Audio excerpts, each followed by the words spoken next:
आज हम लोग समांतर श्रेणियां इसके ऊपर पढ़ेंगे। ये चैप्टर 5 है, मतलब अरिथमेटिक प्रोग्रेशन। अरिथमेटिक प्रोग्रेशन मतलब कोई गिनती जैसे 1 2 3 4 5 ऐसे करके जब बढ़ती है तो ये अरिथमेटिक प्रोग्रेशन होता है। कहने का मतलब ये है कि उनमें अंतर जो होता है, एक नंबर से दूसरे नंबर का जो अंतर होता है वो समान अंतर होता है। समांतर लिखा है ना, मैंने समान अंतर वाली श्रेणियां, मतलब जिसमें वो इस तरीके से बढ़ती है। तो हम क्वेश्चन नंबर एक्सरसाइज 5.1 का 1 ले रहे हैं और इसी के माध्यम से हम इसके सारे टर्म्स आपको समझाते हुए चलेंगे। तो पहला क्वेश्चन है, प्रत्येक किलोमीटर के बाद टैक्सी का किराया जबकि प्रथम किलोमीटर के लिए 15 है और अतिरिक्त के लिए 8 रुपया है।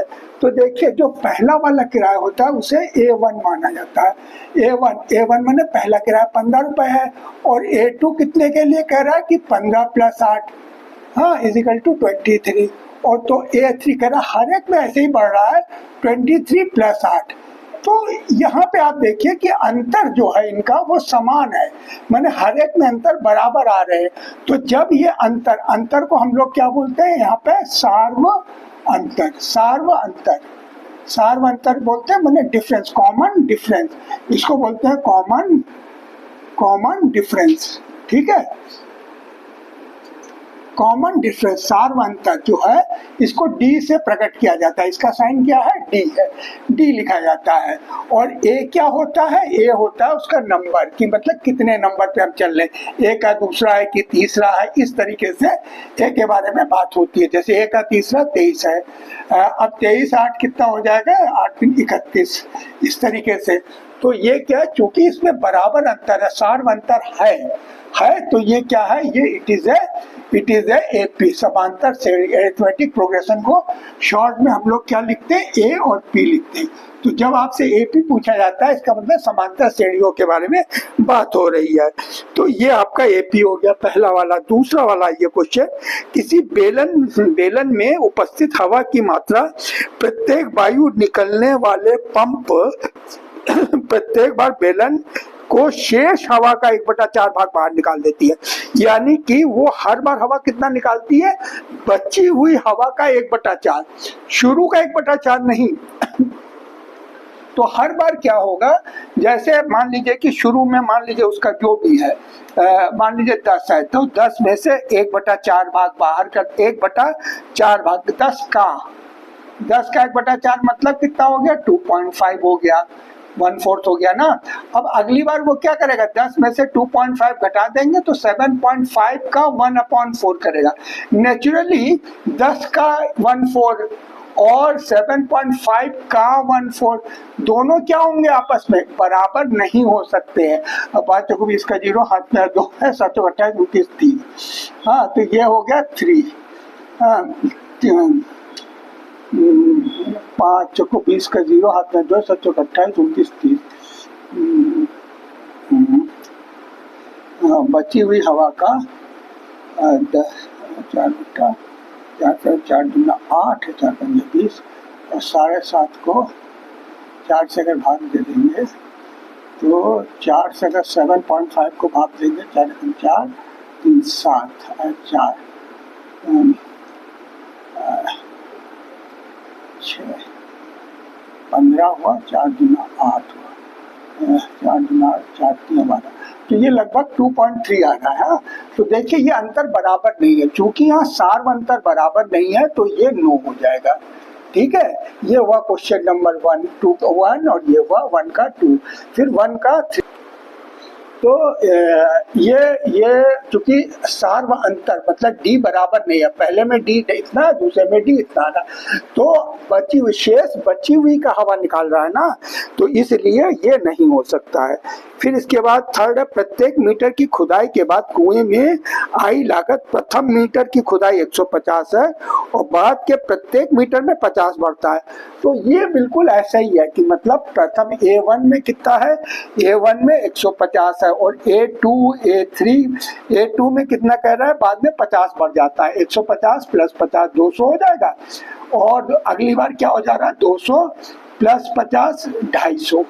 तो यहाँ पर अगर आप देखें तो सार्व अंतर बराबर है, D जो है D इक्वल है, डी इक्वल है तो इट इज ए सार्व अंतर अगर बराबर है तो ये समांतर समान अंतर हो गया, तो ये अरिथमेटिक प्रोग्रेशन है, तो ये यस हो गया। अब इसी का जो है हम फोर्थ क्वेश्चन ले लेते हैं। इसी का फोर्थ क्वेश्चन कह रहा है प्रत्येक खाते में प्रत्येक वर्ष का मिश्र धन जबकि 10,000 रुपए की राशि 8% वार्षिक की दर से चक्रवृद्धि ब्याज पर जमा की जाती है।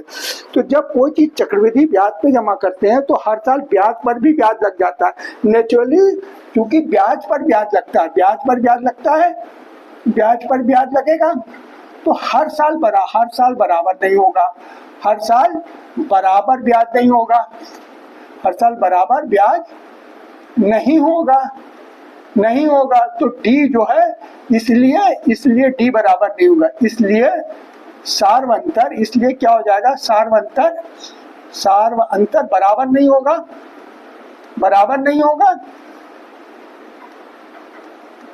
है ना। तो ये क्या हो जाएगा, ये नो हो जाएगा, ठीक है। इस तरीके से नो हो जाएगा। अब हम क्वेश्चन नंबर 2 पे चल रहे हैं, ठीक है, और इसको मिटा के क्वेश्चन नंबर 2 पे। अब क्वेश्चन नंबर, इसमें देखिए सारे सवाल हम नहीं कर रहे हैं, जो सेम टाइप के वो छोड़ भी रहे हैं। जैसे आप दूसरे का दूसरा कर रहे हैं तो दूसरे के दूसरे में उसको आपको क्या चाहिए, प्रथम पद ए और सार्व अंतर दिया हुआ, पहले 4 पद चाहिए। तो पहले 4 पद क्या होते हैं, पहला तो A1 होता है, A1 हमेशा क्या होता है, ये दिया हुआ है उन्होंने, ये तो उन्होंने दिया हुआ है। A2 क्या हो जाएगा, A2 जो होगा A1 प्लस डी के बराबर होगा, यानी कि -2 में हम क्या चीज जोड़ेंगे, d = 0 है, d बराबर 0 दिया हुआ है आपको, तो 0 जोड़ेंगे तो ये भी -2 रहेगा। डी ये जो सार्व अंतर है, ये सार्व अंतर जो है ये पॉजिटिव भी हो सकता है, निगेटिव भी हो सकता है और 0 भी हो सकता है, ठीक है, ये ध्यान में रखिएगा। जो नंबर है जैसे प्लस के 7 हो सकता है, माइनस का 3 हो सकता है, या सिर्फ 0 भी हो सकता है, ठीक है, तो सिर्फ 0 भी हो सकता है, तो इस चीज का ध्यान में रखिएगा। तो d = 0, इसीलिए बताने के लिए मैंने ये वाला क्वेश्चन लिया है। तो यहाँ -2 ही रह गया। अब A3 में क्या होगा, A2 में जो गिनती होती है A2 प्लस d होता है, तो A2 -2 है तो प्लस 0 जोड़ेंगे तो ये फिर -2 हो जाएगा। तो आपको कितने बताने हैं इसमें, 4 पद बताने हैं। तो A का 4 क्या हो जाएगा, A2 A3 में d जोड़ दीजिए, डिफरेंस जोड़ दीजिए, -2 प्लस 0 -2 ये वाला है ना, हर बार ये वाला है, तो फिर -2 हो गया। तो आपके 4 पद कौन से हो गए, -2 -2 दिस इज योर आंसर, ठीक है। Okay, question number 4 now we are doing.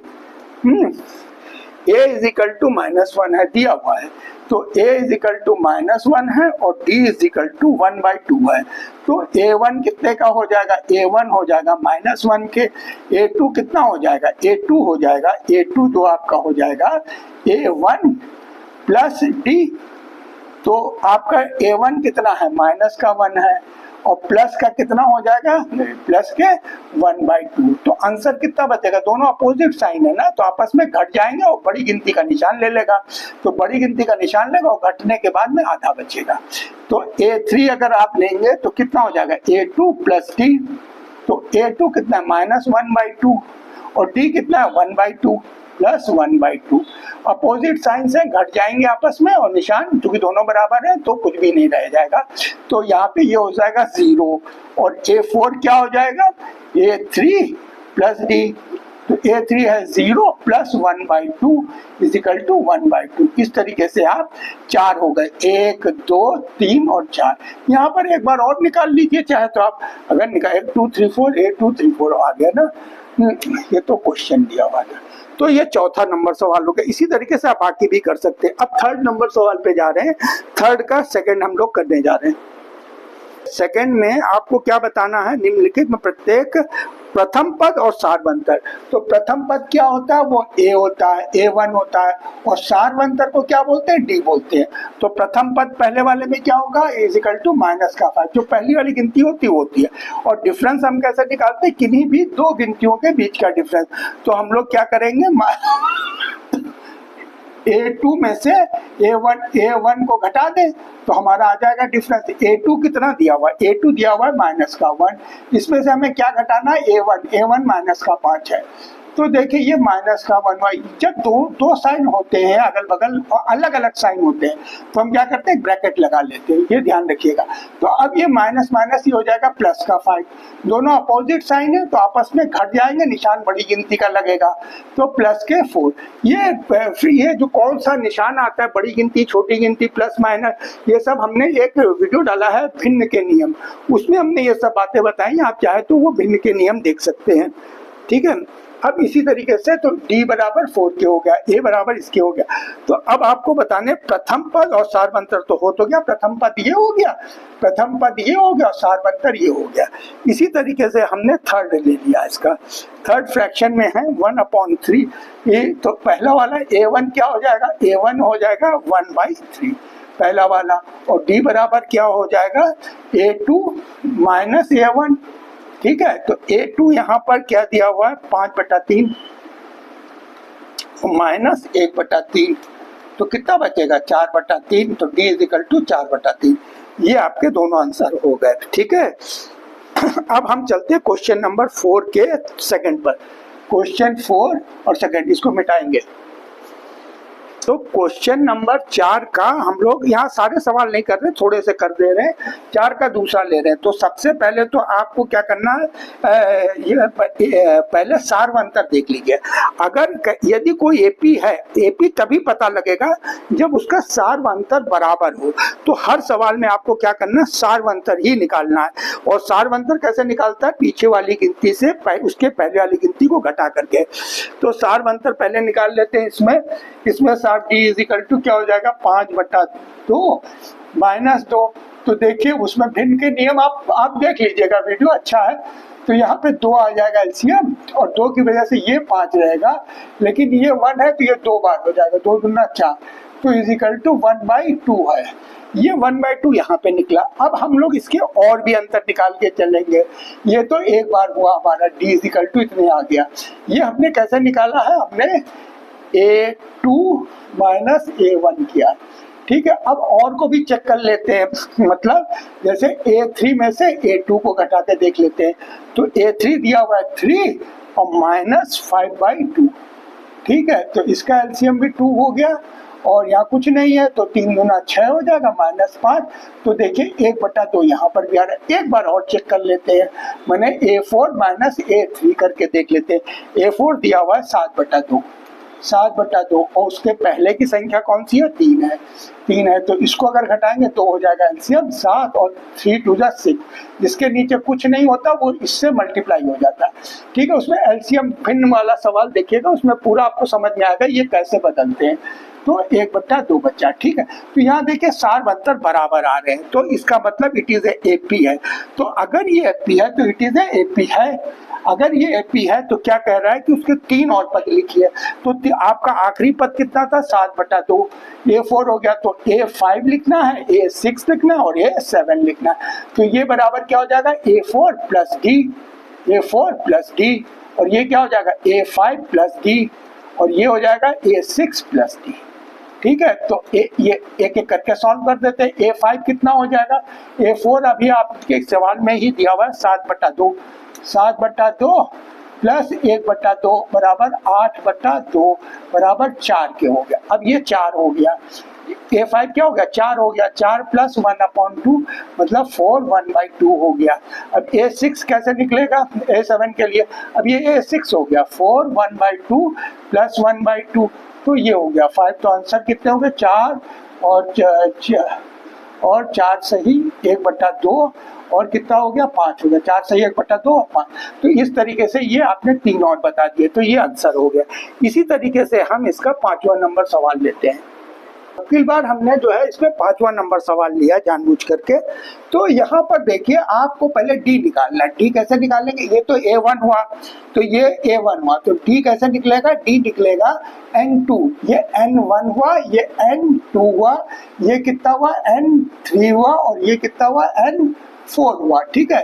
तो n2 माइनस n1, तो n2 कितना है 3 प्लस √2, इसमें से घटाएंगे कितना, -2, तो देखिए ये होल नंबर है और ये भी होल नंबर है। हमने एक वीडियो डाला है सर्ट्स के ऊपर, मतलब अंडर रूट के, इस टाइप के अंडर रूट के ऊपर सर्ट्स बोलते हैं इनको, या तो वो वाला भी वीडियो आप देखिएगा कि अंडर रूट वाले कैसे सवाल सॉल्व होते हैं, तो आपको अच्छा नॉलेज हो जाएगा। बेसिक नॉलेज पहले ले लीजिए, ठीक है, वो बहुत जरूरी होते हैं। तो अब यहाँ से होल नंबर चला जाएगा तो 1 बचेगा, 2 में से 3 चला गया तो 1 बचा, 1 और अंडर रूट 2 बचा, 1 अंडर रूट 2 बचेगा, ठीक है। अब d बराबर कितने के हो गए, अंडर रूट 1 लिखने की कोई जरूरत नहीं होती है भाई, अंडर रूट 2 का मतलब ही है कि 1 अंडर रूट 2। अगर हम इसको a मान लें तो a के आगे 1 छुपा रहता है ना, उसी तरीके से अंडर रूट 2 के आगे 1 हमेशा छुपा ही रहता है। तो हम लोग क्या करेंगे कि इसको अंडर रूट 2 के पहले जो 1 है उसको लिखने की हमें कोई जरूरत नहीं होती है, ठीक है, वो तो 1 है ही है। ये a1 n1 कितना 3 है तो 3 लिखिएगा यहाँ पर, तो 3 से ये 3 होल नंबर चला जाएगा, कुछ नहीं बचेगा, अंडर रूट 2 रह जाएगा। अब अगर हमें आगे का निकालना है तो ये हमें कैसे पता लगेगा ये AP है, हम एक बार और घटा के देख लेते हैं। ये n2 कर लिया है, अब हमने ये तो हमारा d निकल आया, अब हम देखते हैं कि क्या यहाँ पर भी डिफरेंस कितने के बराबर है, तो एक बार और डिफरेंस निकालते हैं। किसका निकालते हैं, n3 माइनस और n2 माने जब बाद की संख्या से उसके पहले वाली संख्या घटती है तब हमारा d निकलता है। तो एक बार और d निकाल लेते हैं, तो n3 कितना है, 3 प्लस 2 अंडर रूट 2, इसमें से हमें घटाना कितना है, 3 प्लस अंडर रूट 2। तो देखिए ये तो होल नंबर है तो ये तो चला जाएगा। अब ये कितना, अकेला 2 है, ये कितने हैं, 2 है, 2 है, तो 2 में से 1 ये चला जाएगा तो कितना बचेगा, 1 2। अगर इसको a मान लीजिए और इसको भी a मान लीजिए तो ये कितना है, 1a है, और ये कितना है, 2a है, 2a में से 1a चला जाता है तो यहाँ पे क्या लिखेंगे आप, a ही तो लिखेंगे, और 1 इसके बराबर अंडर रूट 2 के, तो यहाँ कितना बचेगा, अंडर रूट 2 ही तो माना जाएगा। तो हम लोग जब फंस जाइएगा आप तो ऐसे लिख लीजिएगा, अंडर रूट वाली गिनती को a लिख लीजिए, तो 2a हो गया और ये भी a हो गया, 2a में से a को अगर आप माइनस कर, ये माइनस की वजह से ये गिनती माइनस में आ जाएगी, ठीक है, इस माइनस की वजह से ये माइनस में आ जाएगा, और इसमें से घट के आंसर कितना बचेगा, 2 बचेगा, ठीक है, क्योंकि आपको उसमें से इसको घटाना है, ठीक है। ये घटाने का मतलब ये पूरी गिनती आपकी एक साथ होती है, ओके, तभी ये गिनती माइनस में हो जाती है और ये भी माइनस में हो जाती है, गिनती एक साथ रहती है। इसको हमने कुछ नहीं लिखा क्योंकि कोई साइन नहीं था, तो इसमें से जब ये घटेगा तो ये भी माइनस हो जाएगा और सिर्फ 2। तो यहाँ देखिए डिफरेंस बराबर आ रहा है, चूंकि डिफरेंस बराबर आ रहा है तो यस इट इज AP, ये एक AP है, हाँ AP है। अगर ये AP है तो आगे की 3 पद और लिखने हैं आपको, नेक्स्ट 3 और लिखने हैं, मैंने आपको n5 लिखना है, n5 लिखना है, n6 लिखना है और n7 लिखना है। तो n5 कैसे आएगा, 3 plus 3 under root 2 plus under root 2, माने ये जो d होता है d पुरानी वाली गिनती में जुड़ जाता है। आपका क्या हुआ कि n4 प्लस d, आपका ये फार्मूला आप लगा रहे हैं, n5 कैसे होगा, n4 प्लस d। तो अब इसमें देखिए 3 तो होल नंबर है, तो होल नंबर तो ऐसे ही रह जाएगा, कुछ करने का नहीं है। अब ये 3a है, इसको अगर अंडर रूट को a माने तो 3a में एक a और जोड़ दे तो कितना हो जाएगा, 4a। तो हम लोग क्या लिखते हैं, +4, और एक को अगर हम इसको अगर a मान के चल रहे हैं तो कितना बचेगा, अंडर रूट 2 बचेगा, ठीक है। तो अब हर बार ये ABCD नहीं बताएंगे, आपको सीधे सीधे बताएंगे, या 2 और 2 है तो एक बार 2 लिखा जाएगा, ठीक है, और ये गिनती 3 में एक गिनती और जुड़ जाएगी, 1 2 और जुड़ जाएगा, क्योंकि a का मतलब ही होता है 1a, ठीक है। तो वो इस तरीके से हो जाता है। अब क्या हुआ, अगली गिनती 3 प्लस 4 अंडर रूट 2 में क्या जोड़ेंगे, अंडर रूट 2 जोड़ देंगे, तो होल नंबर ऐसे ही रह जाएगा, और ये गिनती कितनी हो जाएगी, 4 में 1 जुड़ जाएगा, ये a है और ये भी a है, ये मतलब 1a, ये 4 है और 1a, तो क्या हो जाएगा 5a, और a की जगह पे अंडर रूट 2 आप लिख देंगे, ठीक है, ऐसे करके आ जाएगा। अब क्या हुआ, 3 प्लस 5 अंडर रूट 2 है, तो इसमें अंडर रूट 2 अगर आपको जोड़ना है, तो अंडर रूट 2 अगर जोड़ना है तो 3 तो होल नंबर है, 5 में एक गिनती और जुड़ जाएगी, 5 में गिनती जुड़ जाएगी तो 6 अंडर रूट 2। तो ये 3 आपके ये आंसर हो गए, नेक्स्ट 3 पद ये हो गए, ठीक है। तो इस तरीके से क्वेश्चन नंबर 4 हो गया। अब 2 क्वेश्चन और करेंगे, 12 और 4।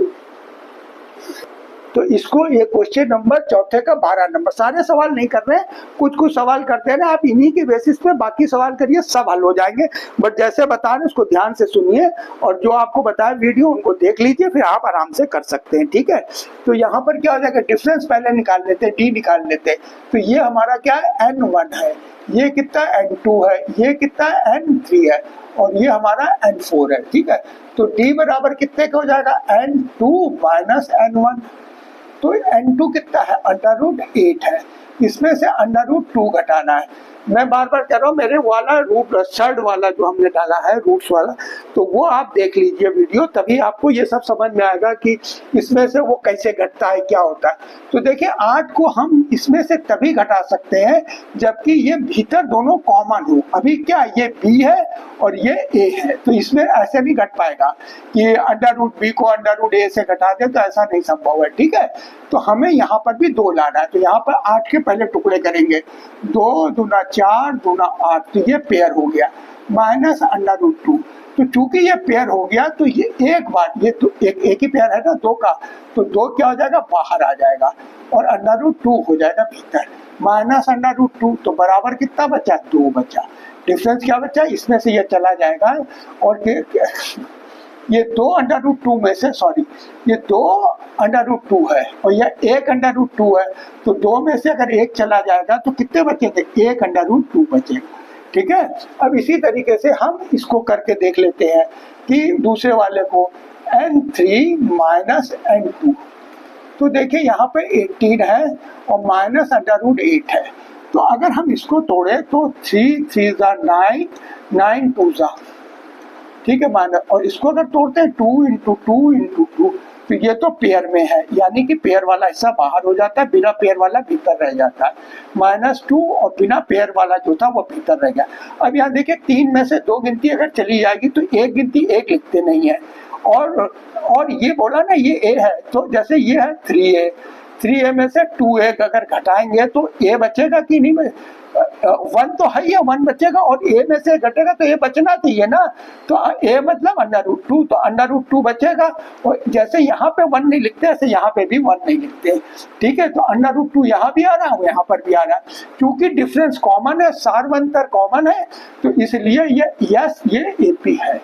अगर ये AP है तो नेक्स्ट 3 आपको बता दें, N4 दिया था, N5 निकालना है, N5 क्या हो जाएगा, √32, इसको भी सॉल्व कर देते हैं, √32 और इसमें क्या चीज जुड़ेगा, आपका प्लस के √2 जुड़ेंगे, ठीक है। तो √32 का मतलब क्या हो गया आपका कि 2 दूना 4 दूना 8 दूना 16 दूना 32, तो 2 2 4, और 1 का पेयर नहीं है, प्लस √2, तो ये गिनती कितनी हो जाएगी, एक बार ये इसका 1 और इसका 1, ठीक है। तो 2 इसमें से 2 लेंगे और इसमें से 2 ले लेंगे, तो 2 2 बीच में मल्टीप्लाई है, ये 2 2 4 हो जाएगा, 4 का √2 प्लस √2, तो ये 1 है ही है, तो 1 और 4 कितना हो जाएगा, 5 का √2, ठीक है। ये गिनती हो जाएगी। अगर आप इसको नंबर्स में लिखना चाहिए, जैसे इन्होंने 32 लिखा, अगर ऐसे अगर आप लिखना चाहें तो कैसे होगा, तो हमारा कैसे होगा, तो देखिए अगर हम ऐसे नंबर्स में अगर लिखना चाहें तो हम क्या करेंगे कि ये वाला जो है इसको भी इसी के अंदर डाल देते हैं, प्लस √+2, एक मिनट, तो ये हमने निकाला था 4 √2 प्लस √2 इक्वल टू 5 √2। अब 5 √2 का मतलब क्या हुआ कि 2 5 बार है, 2 जो है 5 बार है और एक एक्स्ट्रा 2 है, तो 2 अगर 5 बार है, 2 3 4 और एक 5 बार, 3 और 2 5, ये तो हो गया इसका, और एक 2 और है, यहाँ मल्टीप्लाई छुपा हुआ है, तो इंटू 2 एक और हो गया है, ठीक है। अगर हम इसी गिनती को इंटू 5 इंटू √2 रहेगा क्या भैया, तो आपका ये क्या हो गया गिनती 5/2, तो ये N5 बन चुका है, N5 ये आ गया, लेकिन क्योंकि यहाँ पे सारी गिनतियाँ क्या गिनतियों में लिखा है, इस तरीके से नहीं लिखा हुआ है, सर्ड में नहीं लिखे हुए हैं, सर्ड्स में। तो अगर सर्ड्स में नहीं लिखे हुए हैं तो हम इसको भी क्या करेंगे, ये 5 क्या है, ये बाहर है, तो इसको क्या करेंगे, पूरे को इसको जो है 5 को अंडर में कर लें। तो 5 का अंडर रूट अगर 2 बार करते हैं तो वो 5 है। कोई भी गिनती, जैसे 3 है तो 3 किस चीज के बराबर होता है, √3 इंटू √3 के बराबर होता है, ठीक है। वो गिनतियां ऐसे, तो 5 है तो 5 इंटू 5 हो जाएगा, और 2 है तो इंटू 2 रहेगा। तो अगर सबको आप जो है पूरे को अगर एक साथ ले लें, मैंने सबको अंडर रूट में ले लें, तो 5 इंटू 5 25 इंटू 2 इक्वल टू 50।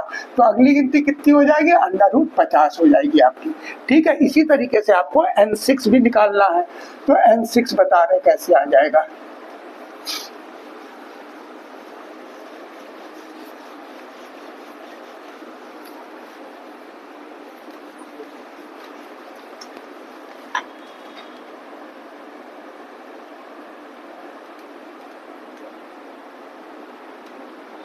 अब हम लोग N6 निकाल देंगे और N7 निकाल देंगे, हमारा काम हो जाएगा खत्म।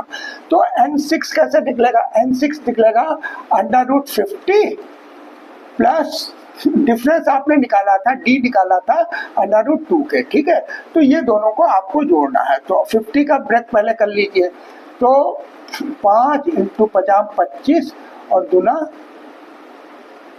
50, ठीक है। और इसको भी इसी के भीतर और प्लस √2, तो ये कितना हो गया, 5 हो गया बाहर और √2 हो गया भीतर, प्लस √2, तो बराबर ये जब इसमें जुड़ेगा तो कितना हो जाएगा, 6 √2। अब इसको अगर हम लोग उसमें लें तो 6 का मतलब क्या हुआ, √6 इंटू √6, और इंटू 2 है ये, तो इंटू अगर 2 है तो इंटू 2 ले लें। अब सबको एक साथ ले लीजिए, तो 6 into 6 into 2 is equal to 36 into 2, तो इज इक्वल टू 72। तो नेक्स्ट नंबर कितना हो जाएगा, 72 हो जाएगा, बट रूट के अंदर हो जाएगा। ये आपको समझ में आ रहा होगा, देख लीजिए। और सर्ट्स कैसे हल करते हैं उसका वीडियो भी देख लीजिए आप। अब इसके बाद क्या करते हैं कि n का 7 नंबर कैसे निकलेगा, तो n का 7 नंबर कैसे निकलेगा, n का पहले 6 लेंगे, n6 कितना, n का 6 प्लस d, तो n का 6 √72 है, √72 है प्लस √2, तो इसको पहले तोड़ लीजिए। तो आपका तोड़ेंगे 36 दूना 72, और इसका हाँ ये हो गया, टूट गया, प्लस √2 हो गया। तो इसकी जगह पे एक बार बाहर हो जाएगा, 6 √2 प्लस √2, तो ये कितना हो जाएगा, 7 √2। अब 7 का मतलब क्या होता है, √7 इंटू √7, और 2 का मतलब इंटू 2। अब सबको एक साथ ले लीजिए, 7 इंटू 7 इंटू 2, तो कितना हो जाएगा, 49 इंटू 2, 9 दूना 18 का 8 9 हो गया 98। तो ये कितनी है, गिनती कितनी हो जाएगी, √98 हो जाएगी। इस तरीके से आपके सारे आ जाएंगे। अब इसी का 14 नंबर, क्वेश्चन नंबर 4 का अब किस बार हम लोग किस को सॉल्व करेंगे, 14 नंबर को सॉल्व करेंगे। आप रब करके अभी बता रहे हैं। तो यहाँ पे ये क्वेश्चन दिया 1 की पावर 2, 3 की पावर 2, 5 की पावर 2, 7। तो इसको पहले खोल लीजिए, खोलने के बाद में आप डी निकालिए। तो देखिए इन दोनों के बीच में डी कितना, 8 का है, इन दोनों के बीच में डी कितना है, 9 अच्छे 15 5 1 2 का, और इन दोनों के बीच में डी कितने का है, 5 4 9 2 2 4। तो देखिए डी यहाँ पर क्या है, डी इक्वल नहीं है, D1 D2 और D3 जो है ये इक्वल नहीं है, ये नॉट इक्वल है। ये क्या आपस में नॉट इक्वल है, चूंकि ये नॉट इक्वल है तो it is not AP, not AP, ये नॉट एपी है, ठीक है। इस तरीके से आप सवालों को कर सकते हैं। तो इसी के साथ ही हमारा ये एक्सरसाइज खत्म होता है। अब इसका 5.2 जो है वो हम अभी बाद में डालेंगे इसका, ठीक है। Thanks for watching our video, और अपने दोस्तों और फ्रेंड्स को सब्सक्राइब शेयर भी करिए, और मेरे चैनल को सब्सक्राइब भी करिए अगर आपको इसी तरह हिंदी में और भी फर्दर वीडियोस चाहिए। Thank you.